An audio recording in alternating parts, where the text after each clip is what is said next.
Welcome to this virtual Thursday, episode 6, World Tour. My name is Mikael Jakobsson. I'm the Executive Director of AsiaPacific Urban Energy Association. This session is going to focus on Asia-Pacific, and together with me today I have Mr. Sudheer Perla from Tabreed and Dr. Pongpan Vorasayan from the Ministry of Energy in Thailand. We're going to start providing you a brief introduction to district energy in Asia Pacific, which you can see as a teaser. Obviously, there is a lot to tell about this, but we will give you a quick introduction.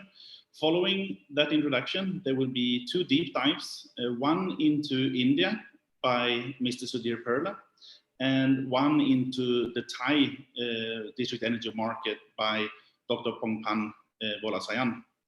So with that, I will start to make a quick introduction of the general market.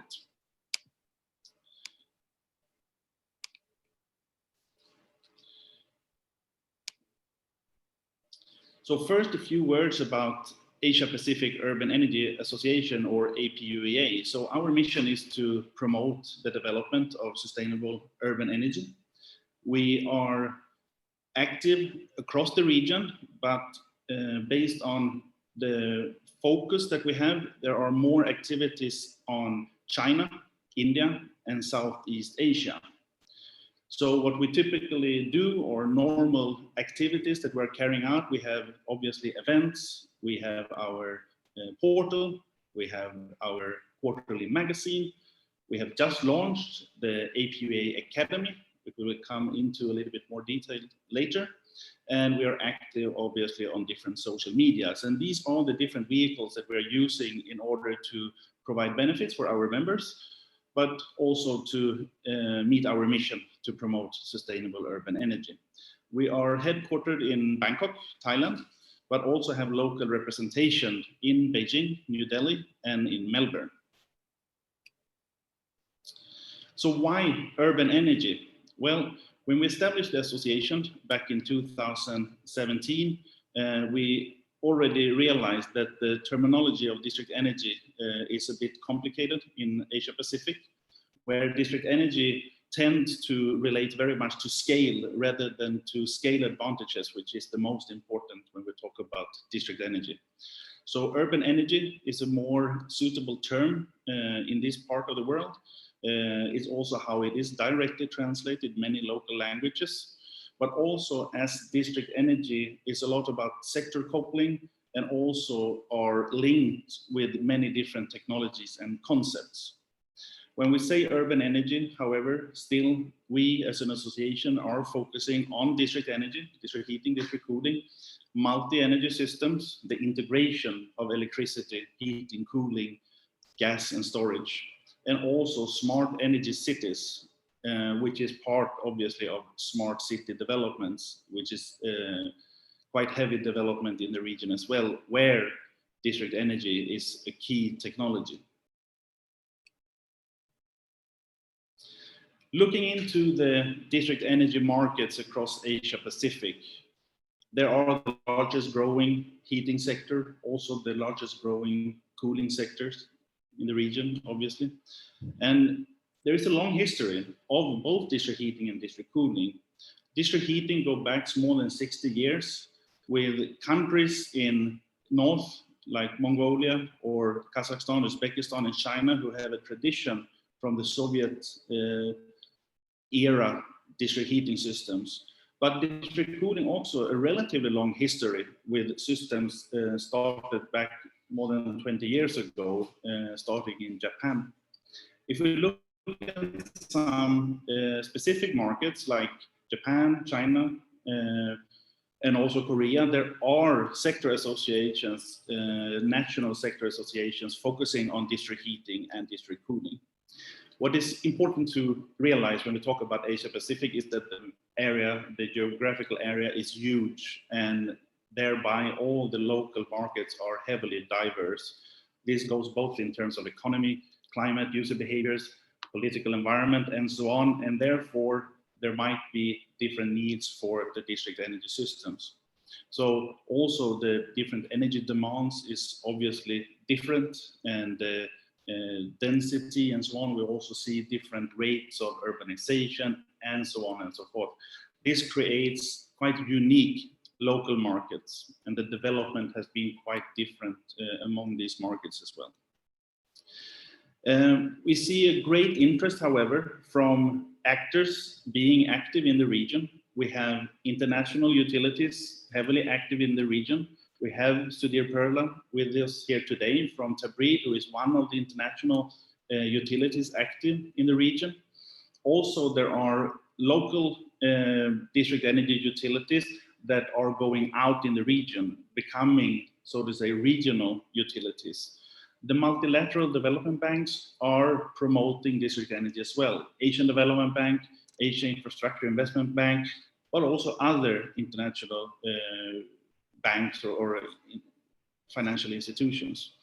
Also, obviously, we have the IGOs like United Nations Environment, who have the District Energy and Cities Initiative that has been very much active in countries like China, India, Malaysia, Vietnam, and others in regards to district energy development. So there is a lot of activities going on in regards to district energy. As I said, the market is quite diverse. We start with providing some introduction to the traditional district energy markets, which is most focused on district heating. So if we look at Uzbekistan, it's quite interesting fact that 100% of the district heating is based on gas. However, less than 40% of the heating demand is covered by district heating. This is due to that the district heating infrastructure was not well taken care of after the independence from the Soviet Union.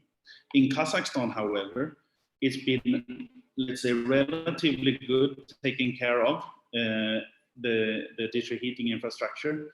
However, it's 45% of the heating demand that is covered by district heating. And here, a large chunk, 90% of the district heating is based on coal. So you can see the difference in two neighboring countries are quite different. However, what is important to highlight here when it comes to both Kazakhstan and Uzbekistan is that district energy is high on the political agenda. There is a high focus. In Kazakhstan, at the moment, there is a new district heating law being drafted, which is planned to be activated from next year. In Uzbekistan, there are a lot of activities. They're also looking into new regulation schemes or regulatory framework, also opening up for international investments in the district energy sector. In China, it has a great history and have had a tremendous development for the past decade. The market in China has grown a lot in the past decade. It's almost tripled in the past a little bit more than 10 years. In some of the provinces, the district heating market has expanded by more than 600% in provinces like Qinghai, in Shanxi, Xiangshanxi, in Inner Mongolia and so on. There is a huge development of district heating. Everyone has probably heard also about the carbon neutrality ambitions of the government. So now there is a lot of focus on clean district heating. So there is a plan, a North China clean heating plan in place, focusing on really turning this traditional coal-based district heating to more environmental friendly district heating. District cooling is also huge in China. However, due to the terminology, as we mentioned before, a lot of the district cooling systems in countries like China is not defined as district cooling. It's defined as centralized cooling, where more large scale, geographically large scale, widespread district cooling networks or cooling networks are defined as district cooling. However, the market is huge. There is a little bit hard to get statistics due to the definition, but there are in the range of 3 million tons refrigeration of district cooling systems in operation today. and you have new systems being constructed in Shenzhen. In Qinghai, there is a district cooling system that is intended to become more than 400,000 tons of refrigeration. So there are huge ones. Many, however, and the reason to the definition is that many district cooling systems are part of the distributed energy schemes, the combined cooling, heating, power schemes, and are therefore per definition not in the statistics seen as district cooling anyway.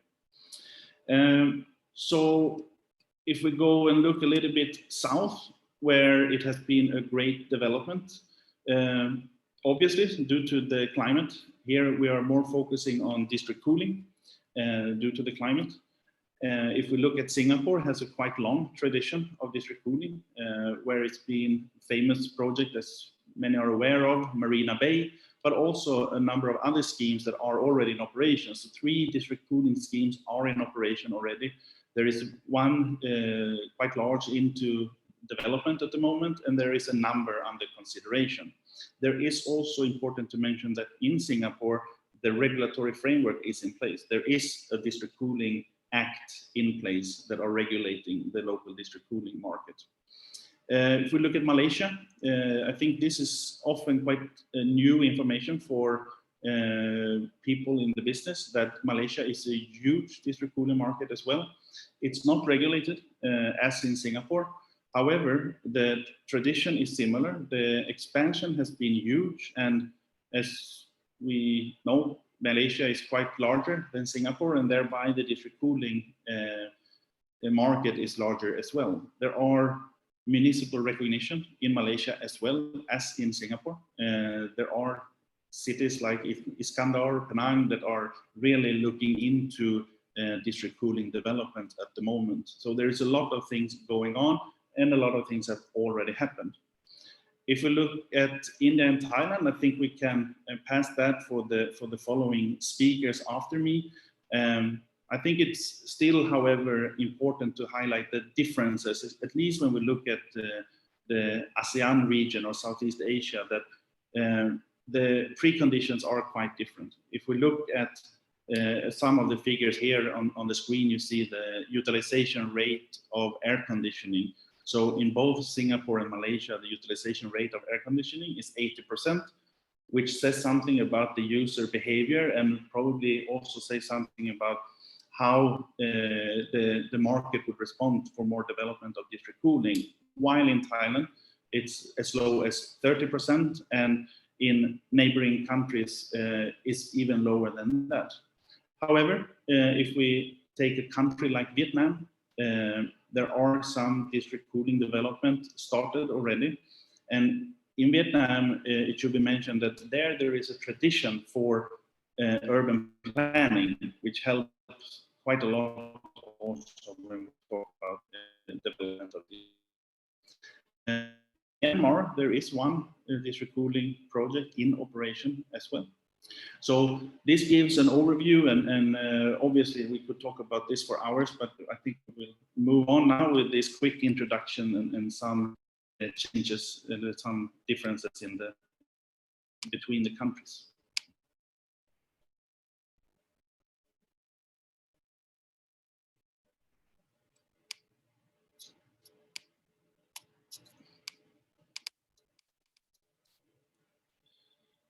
So let's see, there's a little bit technical challenges. Sorry for that. I'm trying to get back to my slides.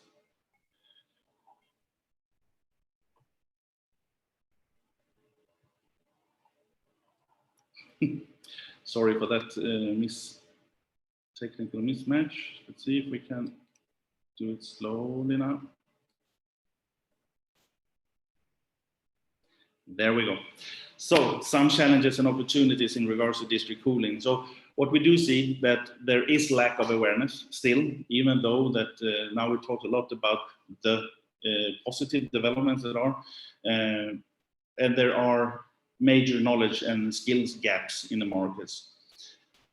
I mentioned Vietnam. It's similar in China, Singapore, Japan, Korea, Taiwan. There are urban planning, I would say, practices in place, and a history of urban planning where often these kind of urban energy systems is part of that.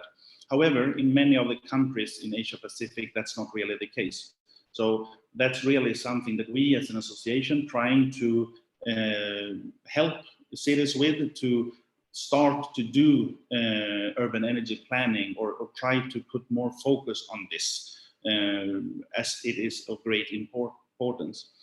There are also quite some skepticism in the region in regards to district energy. There are skepticism about the scale, about the front-loaded investments, about projects that did not really succeed as it was intended. So this is definitely something that we are working hard on, to promoting the success cases, and there are success cases in the region. There is obviously competition from the chiller and heat pump standalone solutions and so on. So there are a number of challenges, and there are lack of these natural utilities that are often exist in Europe, for example. In northern part of Asia Pacific, there are district energy utilities in terms of district heating, where there has been a history for this. So that about the challenges, or some of the challenges. There are more, of course, but there are also a lot of opportunities. So like I mentioned before, there are IGOs, NGOs, and multilateral development banks, development aid agencies that are active promoting district energy. APUEA has launched the APUEA Academy, trying to just meet these challenges with the lack of awareness, and trying to fill the gaps in regards to knowledge and skills, and in regards to urban planning and energy planning. The market potential is great. If we just look at the cooling demand growth in the region, so the cooling demand growth will, the cooling demand, the energy used for cooling will increase 3 times until 2050, and about half of that is in China, India, and Indonesia combined. So there is a huge growth potential here for district energy developments. As I mentioned, the international district energy utilities are in place, which helps a lot, because there we can avoid a lot of failures developing district energy schemes. Finally, I would like to highlight that APUEA is hosting the 7th Global District Energy Climate Awards in Bangkok, 11th to 12th of November. And if you want to register or sponsor, or just participate, please reach out to Peter Lundberg at APUEA, plundberg@apua.org. And don't forget to also try to send in your projects to apply for the award prior to the 30th of June at districtenergyawards.org. So we are very much looking forward to see you all in Bangkok, and I'm sure that you will find some interesting things in regards to district energy to see as well after Dr. Pongpan's presentation here later. So with that, I would like to hand over to Mr. Sudheer Perla at Tabreed to provide a deep dive on district cooling developments in Asia. The floor is yours, Sudheer.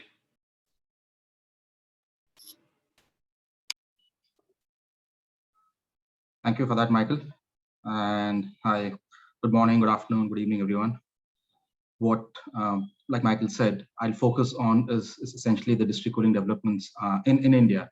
And if you recollect from his slide, given the current low utilization of air conditioning in India and the rapid growth that's happening in AC use right now in India, there is a great opportunity from the standpoint of ensuring that the new capacity addition goes through more sustainable models like district cooling than going the conventional way. So what I thought I'll just quickly start with is basically give an overview of Tabreed for some of you who may not be aware. Tabreed is a leading district cooling utility based out of Abu Dhabi. We currently have 86 district cooling plants under operation, predominantly in the GCC, owning and operating about 1.4 million tons of cooling. Listed in Dubai, our key shareholders are Mubadala, which is the government of Abu Dhabi's investment fund, and NG, who's a second large shareholder. and the rest is the public float. Currently, as a company, we provide cooling as a service / district cooling for about 400 million square feet of built area, which includes, as all of you are aware, all kind of buildings from commercial, hospitals, hotels, public infra like metro stations, and so on. Now, in India specifically, we've set up a wholly owned subsidiary in 2019 in Delhi, and essentially working with two key strategic partners from a business development standpoint, which is basically we have an investment platform set up with IFC, where we are looking at investing up to $400 million of capex in new projects in India.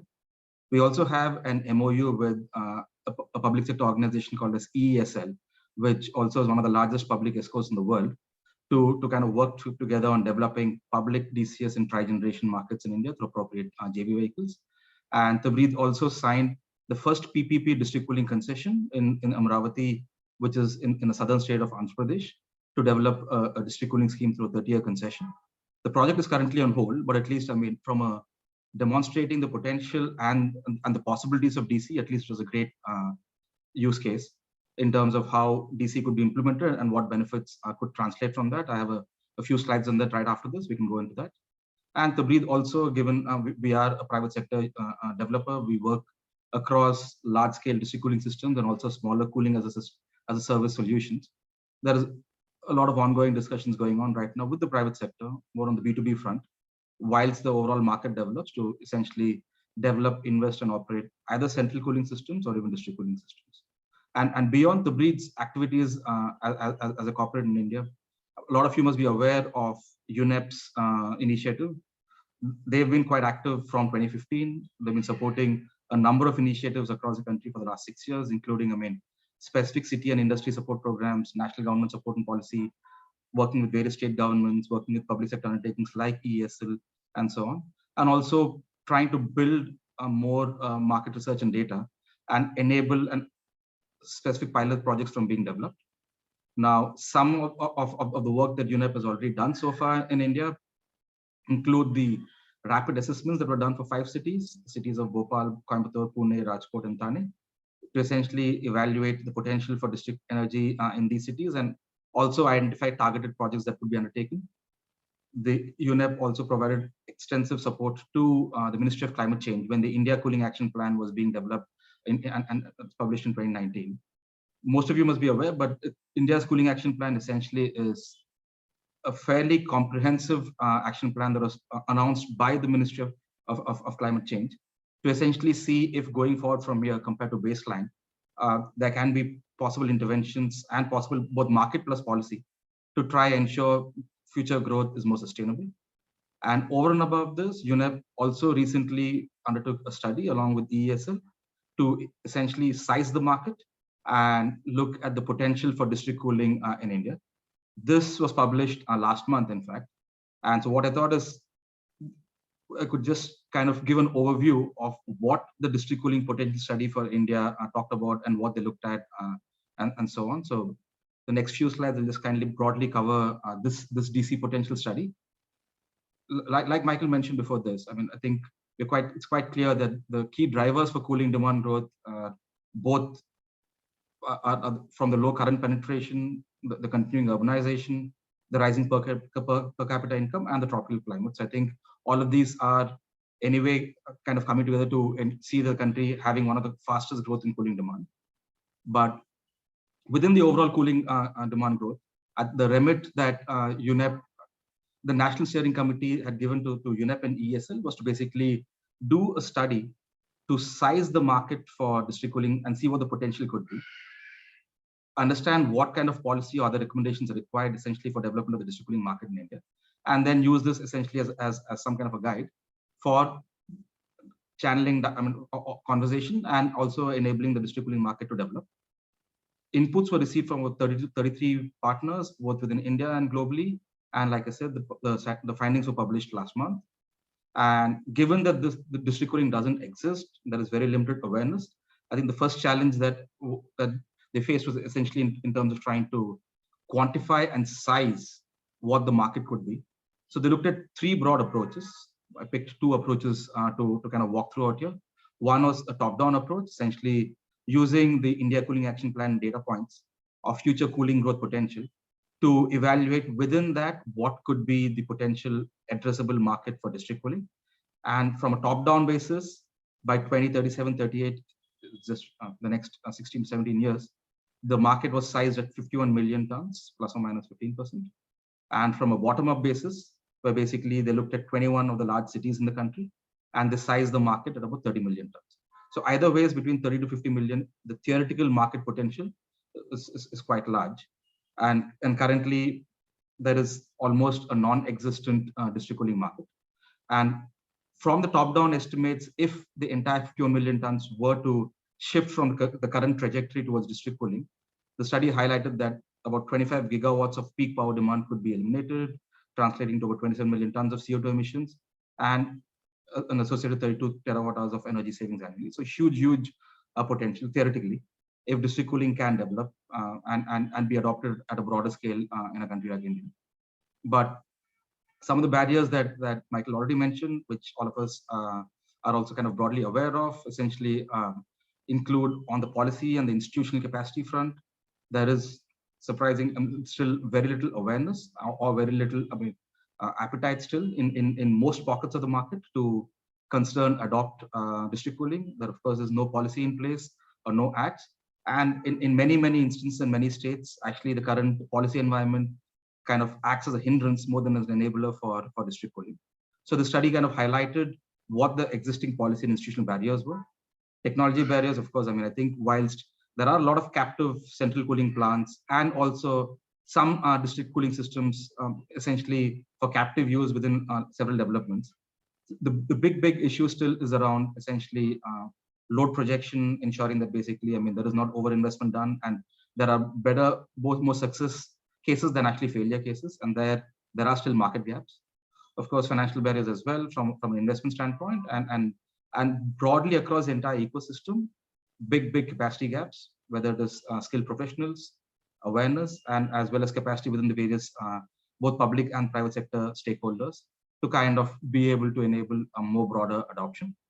So each of these barriers were delved in detail to arrive at specific policy recommendations as a part of the study. So if you've not seen the study, it actually would be a great starting point to understand what is the potential for a country like India and what are the limitations and the issues that are there right now.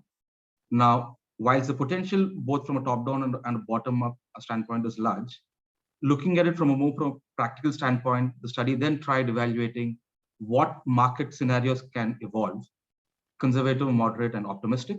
And if the market continues business as usual, there are no pilots from cities, there is no policy push, there is no inclusion of district cooling where it makes sense in master plans, and the awareness stays the way it is, the potential still could be about 4.5 million refrigeration tons in the next 15 years, which is still quite large.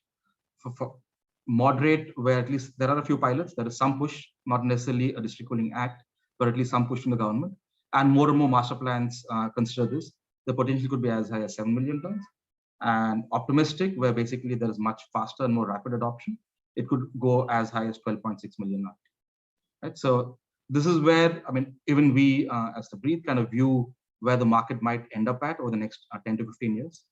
Even at the bottom end of the spectrum, it is still large enough to warrant key focus from us as a priority market to look at essentially developing and playing a role to participate in it both through investments, owning and operating systems. And in the optimistic case, again, these numbers, kind of speak for themselves, but there is a large savings potential and an investment potential. So the study talks about 35 billion of new investment needs for about 274 district cooling plants over the next 15 years to achieve the 12 million ton RT capacity, which translates to a 6 gigawatt peak energy demand savings and associated efficiency gains and refrigerant use savings and so on. Right. So this is the overall broad market in terms of how the market is evolving. There is momentum that is gaining. There is broader and broader awareness that is coming by. And this report, which came out last month, also would be actually a great kind of a catalyst to kind of start channeling dialogue, like I said, and also focusing attention towards looking at more and more district cooling kind of projects. And As Tabreed, we just wanted to talk through one specific case study, which project is currently on hold, like I mentioned, but at least it's a good example to kind of demonstrate what kind of benefit can accrue to the system in general from DC adoption. So this is a new capital that was being planned for the city of, for the state of Andhra Pradesh. So it was a greenfield capital city, and the initial master plan did not incorporate district cooling. And then through the right interventions, both at the state and at the city level, the city, with UNEP of course playing a great role as well, the city saw value in changing the master plan to include district cooling. There was a public tender process that was run in 2018, 2019, in which Tabreed was a successful bidder, and we signed a 32-year concession to build, own, and operate a district cooling scheme, essentially for the key government buildings that were being planned, for the High Court, for the Secretariat, and so on. So the investment that was considered was about $55 million for an initial plant of 20,000 tons, which could expand to 100,000 tons over 5 to 7 years as the city developed. And this alone was able to demonstrate a 13 megawatt power demand saving versus standalone water cooled chillers and a significant power consumption savings. So this would be the first PPP based district cooling concession in India. And numbers wise, yeah, like I said, so the scheme that was planned was district cooling with thermal energy storage. So the power demand was just 12 megawatts. Standalone air cool would have used 33 megawatts. Standalone water cool also, since there is some redundancy that is there at a building level and no thermal storage, the power demand would be about 24 megawatts. So I think pretty much in compared to any other alternative, huge gains from power demand reduction. Life cycle cost as well was 20% more. This was more economical compared to standalone water cooled chillers, and that was the market norm before this. Add to this, given the high commercial electricity tariffs in most parts of India, through a group captive or an open access solar model, both the potential for green ratings for the buildings as well as energy cost reduction and the carbon footprint reduction plus the life cycle cost reduction is further higher, 25% compared to the baseline. And so this is an example of one specific project and the overall market potential for India. So we could probably in the Q&A go into specific questions if any of you have on India specifically. Thank you very much. Thank you very much, Sudheer. Yes, like Sudheer said, we will have a Q&A session here in the end, and we have already got some questions to you, Sudheer. But I will hold them until the end of the session, so we take them at one time. So with that said, I think we move over to Thailand and Dr. Pongpan Vorasayan to make an introduction about district cooling in Thailand. The floor is yours. Thank you, Mike. Thank you for the introductions. My name is Pongpan Vorasayan. My background is an electrical engineer working at Department of Alternative Energy Development and Efficiency, focusing on energy conservation, promotion, and regulations, especially for the enforcement of the energy conservation law in Thailand, and also energy management in designated building and factory or large building and factory. So today, I think I'll give you an overview of an energy efficiency in Thailand and also district cooling in Thailand.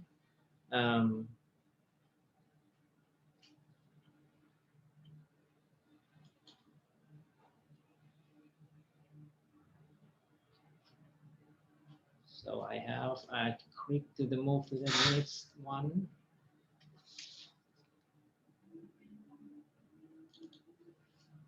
Okay, yeah, move. Okay, wait.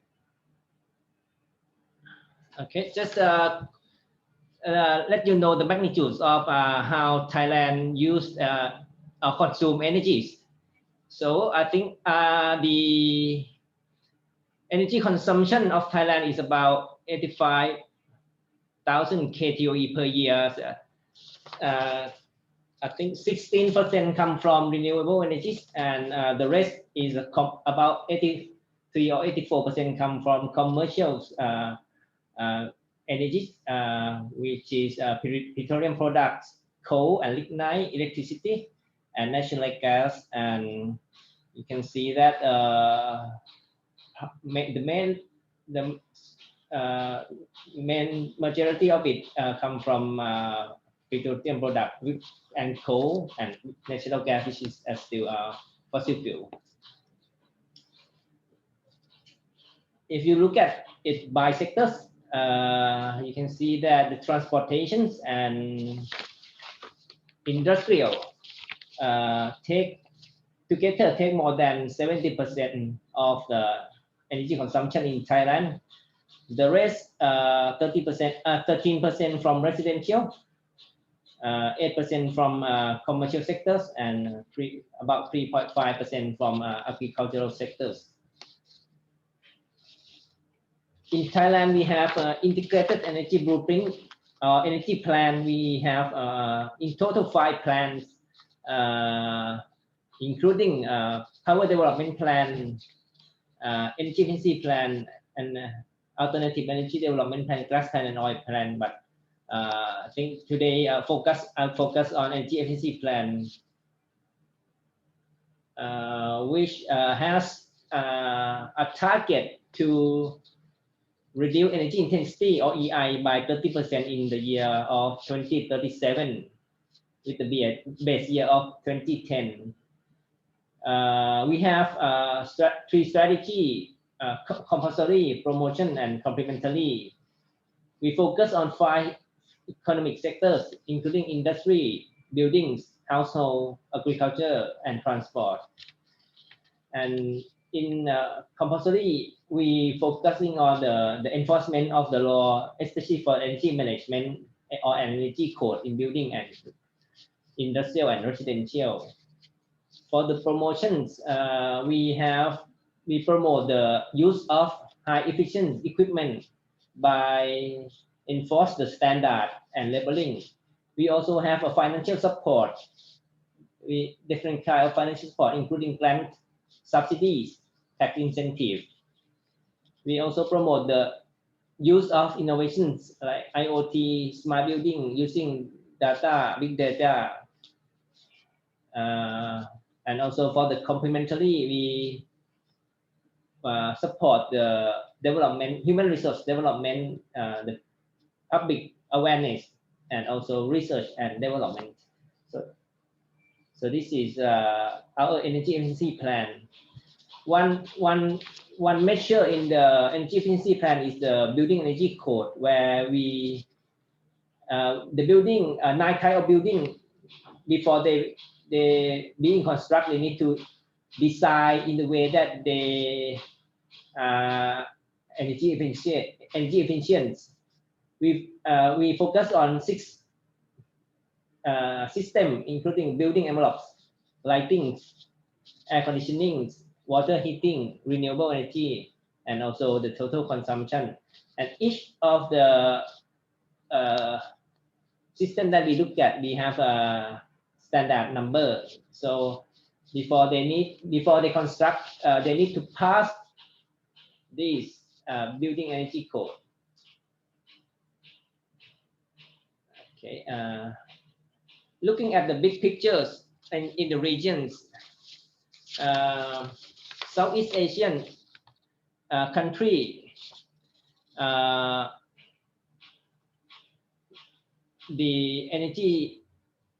final energy demand increased, I think nearly double, or more than double from current years in 2040s, and especially for the commercial sector, which is the building sector, where you can see that the blue color, which is the electricity, because in Southeast Asia's growth in electricity demand, the average of 6% per year, which is among the fastest in the world. This also comes from the demand of space cooling, because the space cooling is from the research. The space cooling it being part that require electricity demand either from AC air conditioning, split type, or space cooling. Since in the ASEAN region is the tropical, we expect that the region will getting hotter and more humider by years. And by 2050, almost 10% of the world air conditioning will be in ASEAN. So we can see that cooling demand growth is very likely. I think similar to what Sudheer mentioned in his PowerPoint in India also. That means if we work on cooling, I mean, if we do energy efficiency in the cooling and also in building, so we can conserve a lot of energies and in terms of energy efficiency by nearly to 30 to 40% in 2040. So that's a big picture of in Thailand and so on in the regions. So now we going to the deep dive into the district cooling in Thailand. I just give you an example of some projects. So district cooling in Thailand is quite new. There are only a few, as Mike already mentioned in his PowerPoint, that there are about less than 10 projects already in operation or already started projects. Because currently in Thailand, mixed use and complex buildings start to increase.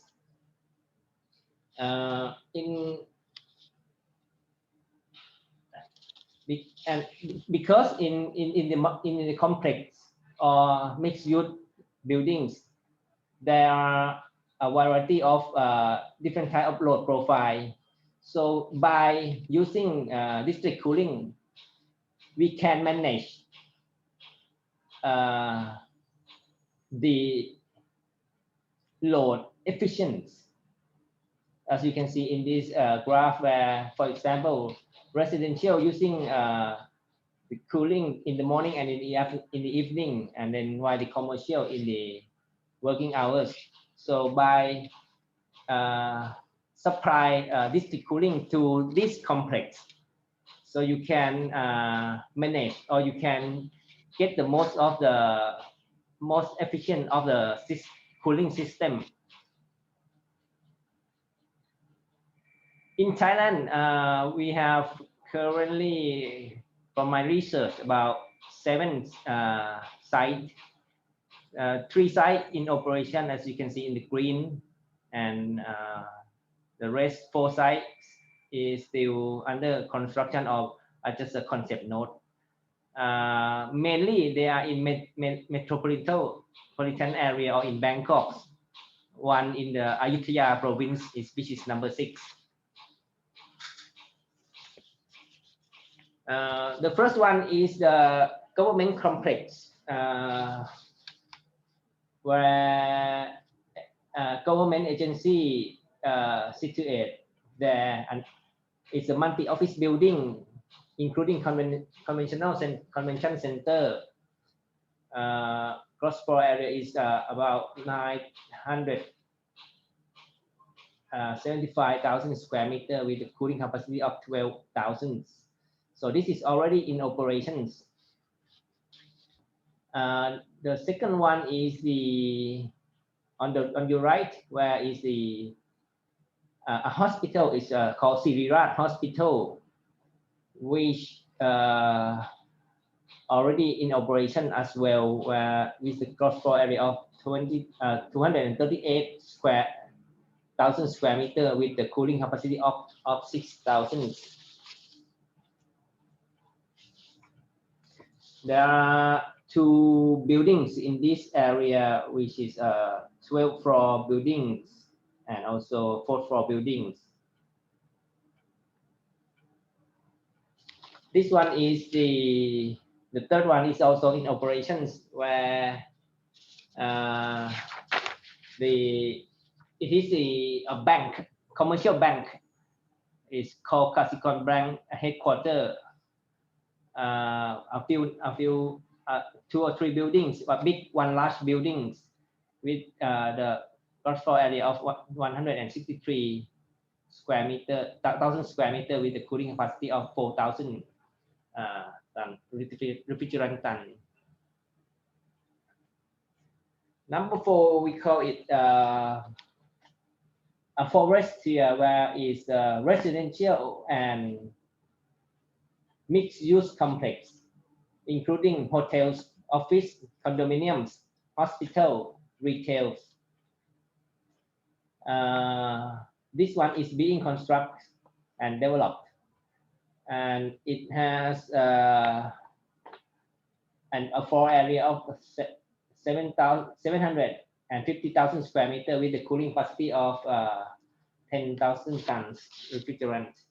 They are building a pipe underground to send chill water around the area. And the 5th one is the we call it One Bangkok project. It's also a mixed-use complex where it's consisting of hotel, office, condominium, hospital, and retail, which is a mega project with a gross floor area of 1,830,000 square meter, cooling capacity of 38,000. This situated in the area of 16.7 hectares.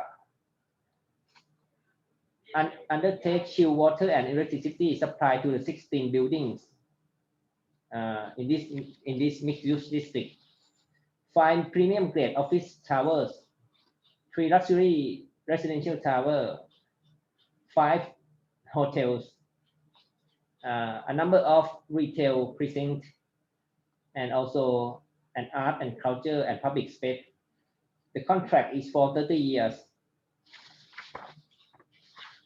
With the investment cost of 120 billion Thai baht. The project already start in March 2018, and the commencement of the construction the construction start from 2018, and then it will open in 2023. The other one is the new tobacco factory. Is situated in Ayutthaya province.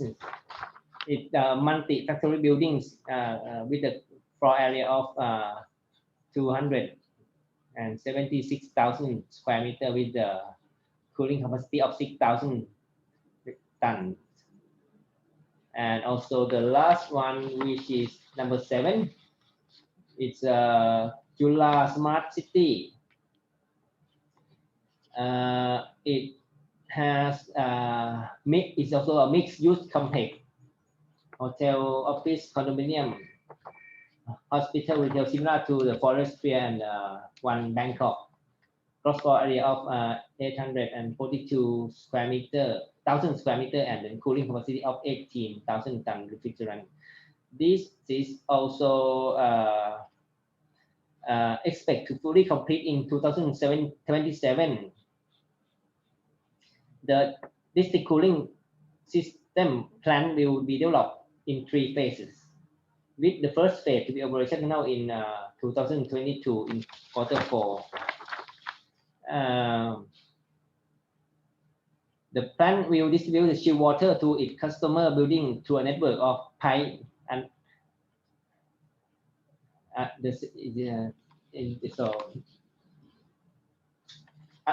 other area where it can be a potential development project, including Makasan complex, Bangkok, which is the area of Train Authority of Thailand. We also have a commercial complex at Utapao International Airport, Chonburi.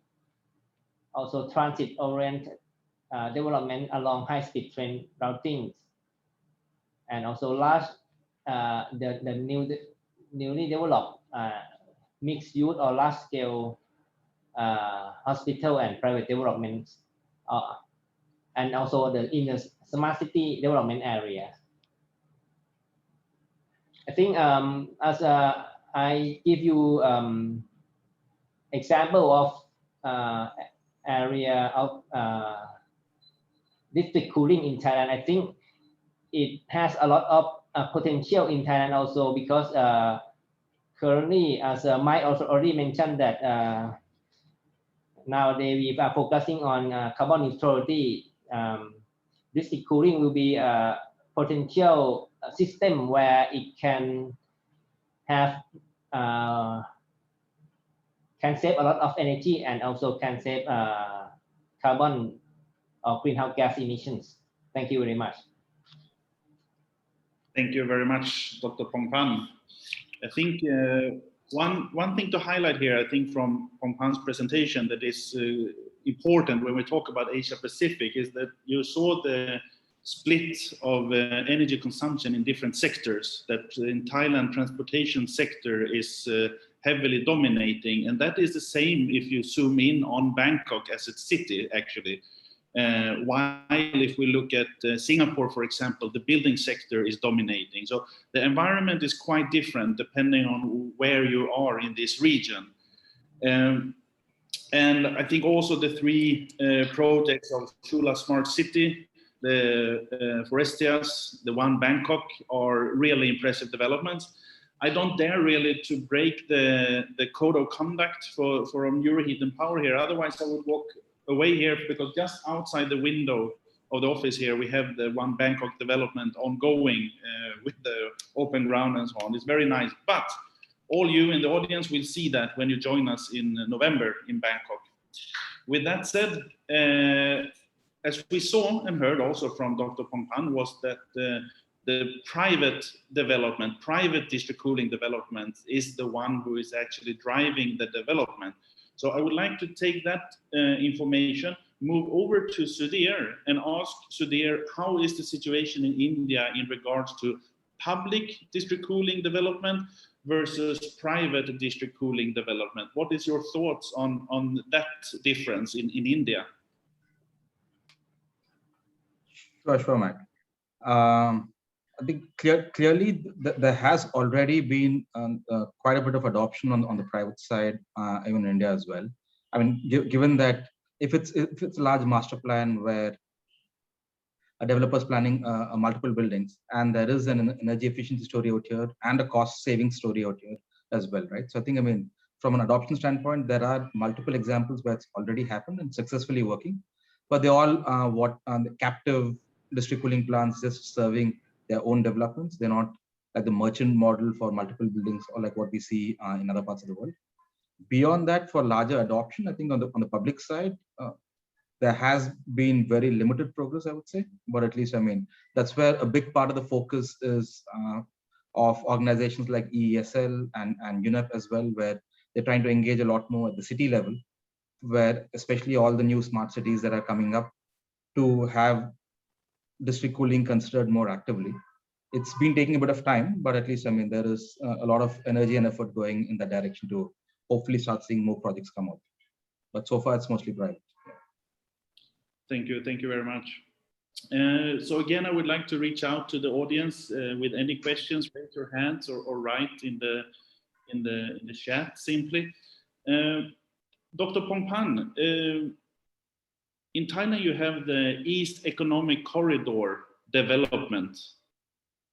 Could you just mention a little bit about that? What is that? Because we come across it, and there are some interesting developments along with that initiative, I think, that will be worth to mention for the audience.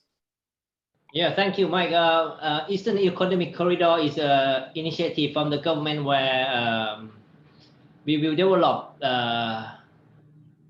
different the eastern part of the country, which is in the east of Bangkok, and we grouping industrial in like different kind of industrial to put in different area, including innovations, aviations, hospital, robotics, for example. So in that area, I understand that there will be the promotion of a smart cities.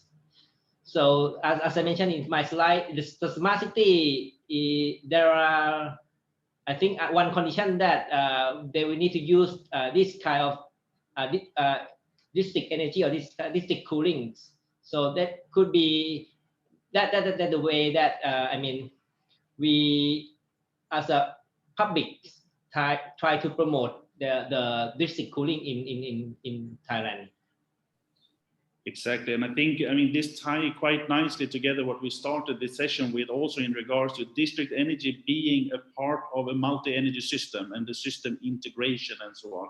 So actually, I will jump a little bit back and forward here. Sudheer, I mean, we talked a lot about pure district cooling, right? What have you seen there in India in regards to more multi-energy system or integration of, I mean, electricity, smart grids with district cooling and so on?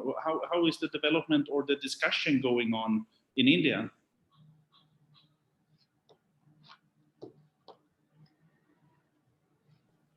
Sorry, yeah. It's been quite limited again, Michael, on that front. There are some projects that are being looked into, but I mean, it's in terms of actual completion, there aren't too many successful case studies to kind of talk of. But where there is potential, at least for tri-generation, is basically number one, for diesel replacement, where there is possibility for gas or even LNG to be available, and there is currently a high reliance on diesel gensets and so on. There, the economic case kind of for this wins hands down for a tri-generation system. So at least there are a few projects that are coming up that should come up in the next 2 or 3 years, I think, in India. And beyond that, while the gas markets in India also are going through an evolution, and you are seeing a lot more of city-based distribution networks that are coming up. So I think once more and more of those kind of are established, and there is a pricing market as well for gas and so on, the possibility for looking at multi-energy systems and using gas also as an energy source could happen. Waste heat recovery and so on, not that I'm too aware of in terms of projects. I'm sure there could be potential, but I mean, not too many of them that are actually being looked into. And just generally, I mean, even compared to the current market baseline of how cooling is being met, even moving towards district cooling, just plain vanilla itself offers huge gains for all stakeholders and environment itself, right? So I think, I mean, so as a company, our focus is primarily there, where it's to start. Yeah. How about the data center development and so on? Yeah, I mean, again, I agree. It's like there is a lot of discussion of green data centers and using more efficient technologies, but I mean, nothing that I've seen of so far that are actually looking at multi-energy systems and district energy kind of systems for data centers at this point. So from Tabreed's perspective, is it more focused on the public smart city SPV development, or how is, because obviously, I mean, it's a tremendous, huge market and you cannot cover all, right? So exactly. Yeah. So we are looking at I would say a three-pronged strategy in terms of trying to develop the market. The first is basically just generally offering cooling as a service and trying to essentially acquire existing HVAC stock in mature developments where they have certain technologies at play, certain assets which are quite old, and there is tremendous opportunity to kind of improve on the efficiency part. But since they already completed master plans, completed developments, it kind of, there is very little construction and development risk associated with that. So one part of what we're looking at is primarily B2B, trying to take over existing central chiller systems, see what opportunities are there to optimize them, including through automation, through replacing and investing in the right technologies from now, and running those systems. And then step by step, once we have a cluster of buildings in a certain location, then kind of retrofitting them going forward to move towards a district cooling kind of a scheme. So that is one part of our key focus. The second, of course, again, is B2B, primarily for new large greenfield developments on the private sector side, essentially looking at DC. and broadly on the smart city engagements and so on, it's mostly through the industry associations like APUEA and UNEP, etc., where we are working to build capacity, build awareness, build the right pipeline of projects, which will go through a public tender process since they're cities, and then depending on what comes out, looking at those opportunities. Right? So it's broadly on all three fronts. Large market, so it's not easy to kind of move it, but yeah, nevertheless. Yeah. Thank you very much, Sudheer. So time is up. I want to thank Sudheer Perla from Tabreed and Dr. Pongpan Vorasayan from the Ministry of Energy, Thailand, and the audience who participated here. I will like to invite you all to district energy in Asia Pacific. Have a good day, everyone. Thank you. Thank you.